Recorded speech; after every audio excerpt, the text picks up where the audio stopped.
Hi students, welcome to Sunil's tutorial. I am Sunil Mirwani and today we will be doing this chapter called as capital budgeting. Let's see this. Main illustration 16 on page 292. Okay, they have given you that Chingiri Limited is currently under examination of a project which requires the following returns over a period of time. The cost of the machinery to be installed is 20,000 and the machinery is subject to depreciation 20% on written down value basis. Guys, let's see this. How do we do this? Depreciation. Now all of you please keep a calci in front of you.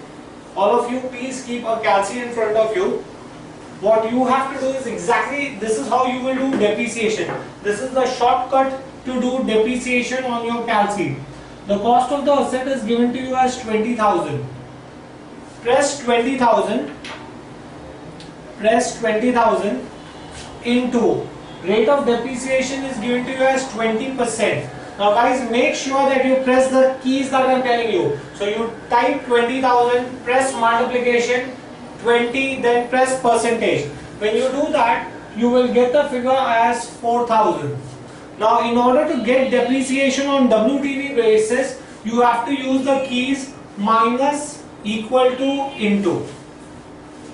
So press the keys minus, equal to, into 20%. When you do this, you will get this answer as 3,200. Continue. Minus, equal, into 20%. You will get the answer as 2560. This is the shortcut to get depreciation by WTV basis on a calci. Minus, equal to, into 20%. You will get the answer as 2048. Since the life of the asset is 5 years, you have to calculate depreciation for 4 years. 5th year depreciation, how it will be calculated, I will show you. Right? For the 5th year, this is the depreciation for the first 4 years. This is how you will get your depreciation for the first 4 years. The depreciation of 5th year will be cost of the asset, since there is no scrap value. Had there been a scrap value, I will show you how you will take that. Cost of the asset minus the depreciation of the preceding 4 years. That means 20,000 minus 4,000 plus 3,200 plus 2560 plus 2048.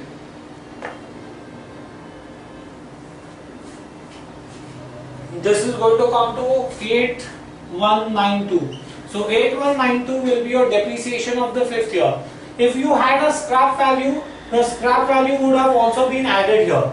After 2048, you would have added your scrap value. Okay. Once you've done this, now let's find out the cash inflow. They have given you the gross yield. Okay. That means they've given you net profit before depreciation. Less depreciation will give you net profit before tax. Less tax will give you, this is your net profit before tax or profit before tax. Less tax will give you profit after tax. Add depreciation will give you cash inflow. They have given you data for 5 years.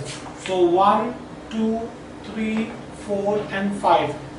The net profit before depreciation is given to you as 8,000, 8,000, 9,000, 9,000 and 7,500. Right?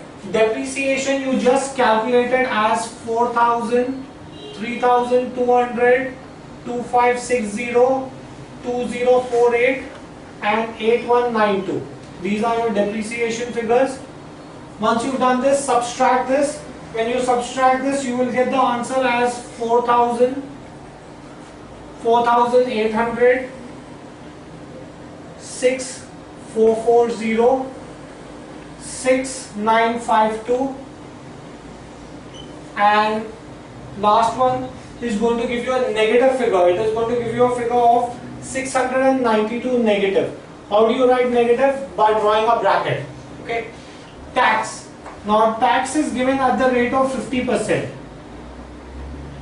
So at the rate of 50%, this will be 2000, this will be 2400, this will be 3220, this will be 3 9 2s are 18, 7 2s are 14, 3976. Now since there is a negative figure here, that means there is a loss and you don't have to pay tax when there is a loss, right? So your PAT will be 2000, 2400, 3220, 3976 and 692 negative. Add back your depreciation. If you add back the depreciation, depreciation is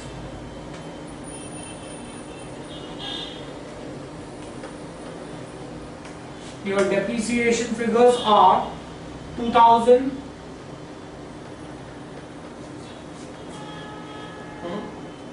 your depreciation figures are 4000, 3200, 2560, 2048 and 8192. So what you will get is your cash inflow. You will get your cash inflow as 6000, 5600. This is going to be 5780. This is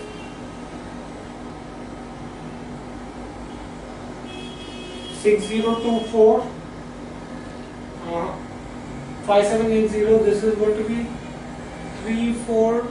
This should be 3476. 3476. Right?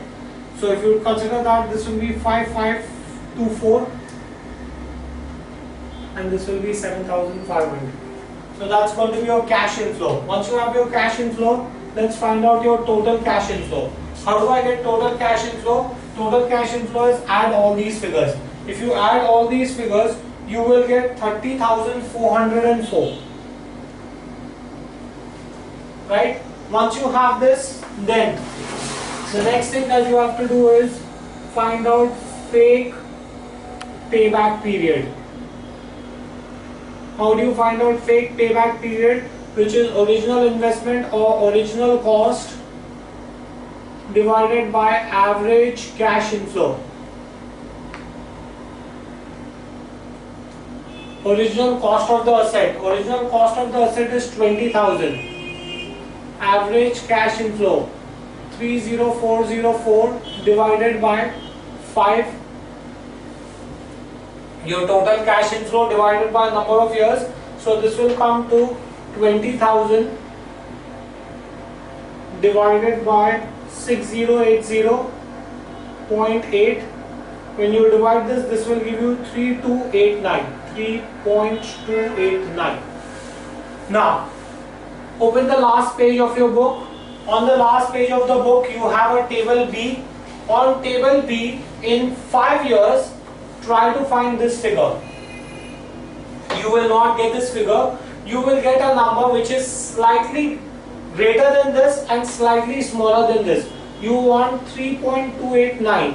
Now when you look in 5th year, in the 5th year row, you will get a figure 3.352 and the adjoining column will have the figure 3.274. So 3.352 is greater than 3.289 and 3.274 is less than 3.289. Now you will see that 3.352 corresponds to 15% and 3.324 corresponds to 16%. Therefore, D1 will be 15% and D2 will be 16%. Right? Once you've done this, next, let's find out the present value. Years 1, 2, 3, 4, 5. Cash inflow. Cash inflow is given to you as 6,000. You have just found that out, guys, right? Cash inflow is 6,000, 5,600, 5,780, 5,524, 7,500. Okay. Once you have the cash inflow, then you find out present value at the rate of 15%. See your table A. In table A, at the rate of 15%, you will get the present value as 0.870, 0.756, 0.658, 0.572, 0.497. Once you have this, then you find out your present value at the rate of 15%. How do you find out present value? Cash inflow multiplied by present value factor will give you the present value. So this is going to be 5,220, 4,233.60, 3,803.24, 3,159.73 and 3,727.50. Right? Add all that. When you add all that, you will get this as 20,144. This is going to be your PV of D1, discount factor 1. Now, your discount factor 2 you had found out is 16%. So PV at the rate of 16%.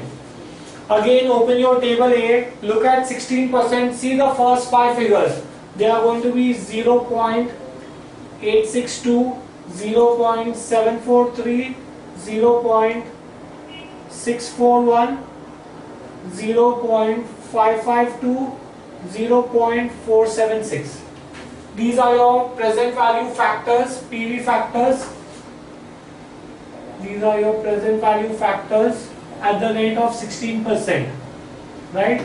Now you find out your present value at the rate of 16%. How do you do that? Cash inflow multiplied by the present value factors. So that means this will be 6,000 multiplied by 0.862, which is going to be 5172. Next one will be 4160.8. Next 3704.98. Next 3049.25. Next 3570. When you add all these numbers, you will get 19,657. This is your PV of D2. Right? Once you have this, the next thing that you have to do is you have to find out IRR. How do you find out IRR? IRR is given by the formula D1 plus PV of D1 minus cost or original investment divided by PV of D2 minus PV of D1 into D2 minus D1. D1 you have found out as 15 plus PV of D1 is 20,144 minus original cost of the asset is 20,000 divided by P1 PV of D1. PV of D1 is 20,144 minus PV of D2 19,657 into D2 minus D1 16 minus 15. Right? When you solve this, you will get this answer as 15 plus this will give you 144 and the denominator will give you 487 into 1. So your answer will be 15.30%. So your internal rate of return is 15.30%. Now let's go to the conclusion part. Now at the end of the sum, they have given you that the cost of capital is 18%. IRR, internal rate of return, is given to you as 15.30%. as cost of capital is greater than internal rate of return, therefore the project is rejected. You will accept the project only if the IRR is greater than your cost of capital. Fine. This finishes this sum. We will stop here for the day. Thank you very much.